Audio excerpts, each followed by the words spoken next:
Okay. And okay, so I'll begin.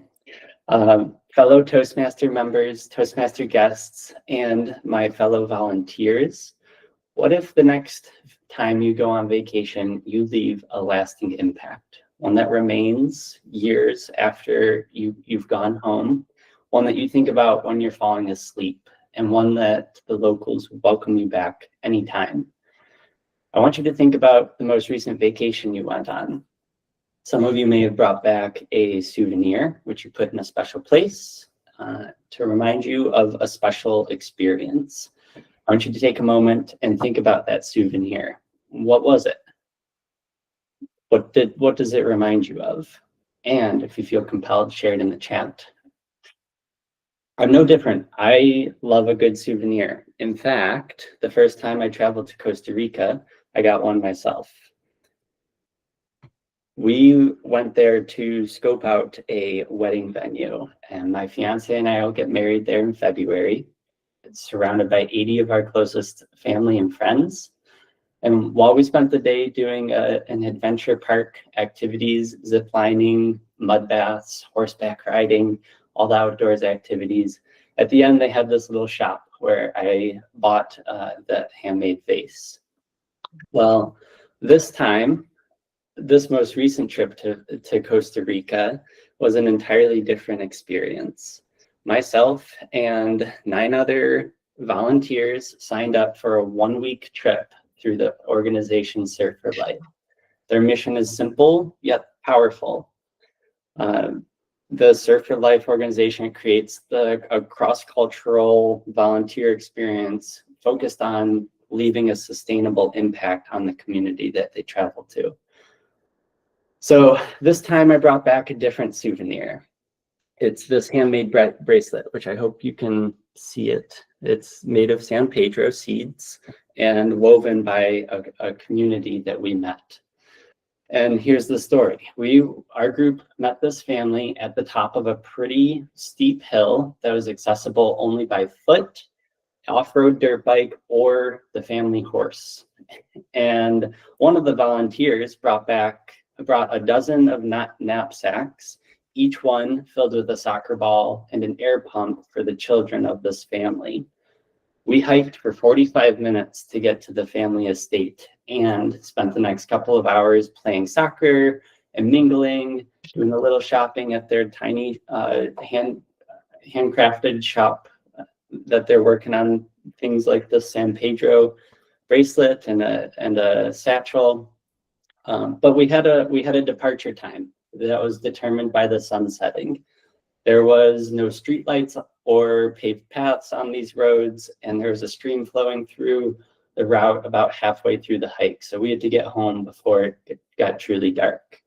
And mind you, this was the road that those children and those parents would need to travel on to get to school or to work. And this time, I brought back an adaptable mindset. This meant saying yes to the unknown and giving back to a place of visiting instead of always taking, and immersing myself in a local community. It was a place that needed help, but had so much love to give, and it taught me a really valuable lesson. I don't need to know everything about the next step. I hadn't even spoken Spanish before this trip. So this time, I brought back a connection to a community like one I've never felt on any of my travels. And to put that into perspective, I've been on 19 trips away from home this past year. This time, I brought back the spirit of Ohana, which is what compelled me to seek a job at Salesforce over 6 years ago. So I would be doing myself and my colleagues a disservice if I didn't continue to leverage this benefit in the years to come. Now think about that benefit. Our company gives us the opportunity to truly give back to the community of our choosing. And there will never be a good time to take a week off of work or a week away from home. This was my situation when as well. I just purchased my dream home in Southern California. We had our move-in date on Wednesday, and my flight to Costa Rica was on Friday. On top of that, I had the biggest work event of my year, the Manufacturing Partner Advisory Board, the week I would return from this VTO trip. It was really quite the unique experience to be waking up in the jungle for a full week and then coming and traveling to Chicago head first back into corporate America. So this time I brought back an eagerness to, oh boy, excuse me. I brought back an eagerness to live a more simple life, one that's connected and one that I truly feel I'm a part of a community and an effort to do good. I'm grateful to live the life I have now. I hope I can continue to keep connecting to my community and connecting human to human as I did in Costa Rica. I challenge each of you to think about the next vacation you go on as one where you give back to the community where you want to visit. You won't be disappointed by the way your friends, your families, and even your colleagues. So shout out to some of you on this call for donating to my fundraising. And even words of encouragement go a long way. So those of you that were able to donate, it went directly to making an impact. Your funds were used to purchase materials that would go into the construction, the addition, and the upgrade of a community center. It went to buying the right tools so that the workers could do their jobs efficiently. And it went to paying the local workers a modest wage to continue the project for the months after we went home. I had to get creative with how I did my fundraising. You know, that's something unique about us is Salesforce gives us the opportunity to double the impact of our donations. So I did something that was unique to me in a way that meant something deeper to me. I donated and received funds for selling my plants to my neighbors. So these were things that I've grown for a couple of years of avocado trees, dragon fruit cuttings, strawberry bushes, and several other plants. Those of you who know me know I'm an avid gardener. But this brought a deeper connection to my neighbors and made me feel so positive about the transfer of money from the people I know to the people of Pavones that I got to know. And the community center that we got to upgrade, the building and the addition, it's called Corazones de Oro, which translates to hearts of gold. And this rang especially true because the community welcomed us with open arms. The final story I want to share is about the last day we spent working. I call that, I do in quotations intentionally, because it wasn't working. And to set the stage, we had spent Monday, Tuesday, Wednesday, and Thursday side by side with these workers, sweating. We were digging holes. We were mixing concrete on the floor in wheelbarrows. We were plastering walls. And some of you, it might be described as frowsy. We weren't smelling good by the end of the days.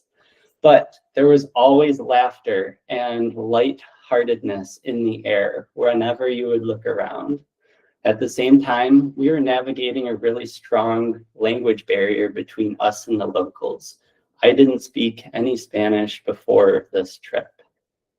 So instead of going back to the community center on that Friday, we spent the day at the boss's home, La Jefa, Marielos. She is a powerful, empathetic, and funny leader. She asked the local cooks to prepare us lunch at her home, and we had a feast overlooking the jungle. Some of these photos are from that experience. We went horseback riding, and we stayed in the workers' homes for a beautiful lunch and a beautiful dinner. We listened to local music and had a fun little dance party. But to capture the night and the essence of our trip, we had a skylighting ceremony, sending well wishes from our group to their group and their group to our group. And I know I went to bed, as did my fellow volunteers, feeling an immense amount of gratitude for this experience. So I want to wrap up the speech with a heartfelt thank you to Lisa Baglia on this call. Thank you for everything that you did to make this possible and all the other trips that you are organizing. I know you'd say that you have the easy job. We heard that multiple times throughout the trip, but thank you. Thank you for advocating for those families and the communities in need. Now to everyone else, once you sign up for a trip, send me a Slack message. I will share all the resources I put together that helped me in the logistics of saying yes.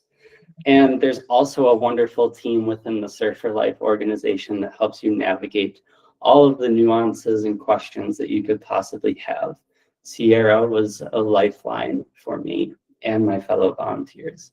In the meantime, that is a link to the Google form where you can share your information, and the choice is yours to take that next step. It is going to be the best decision you can make for the next vacation you will take. Thank you.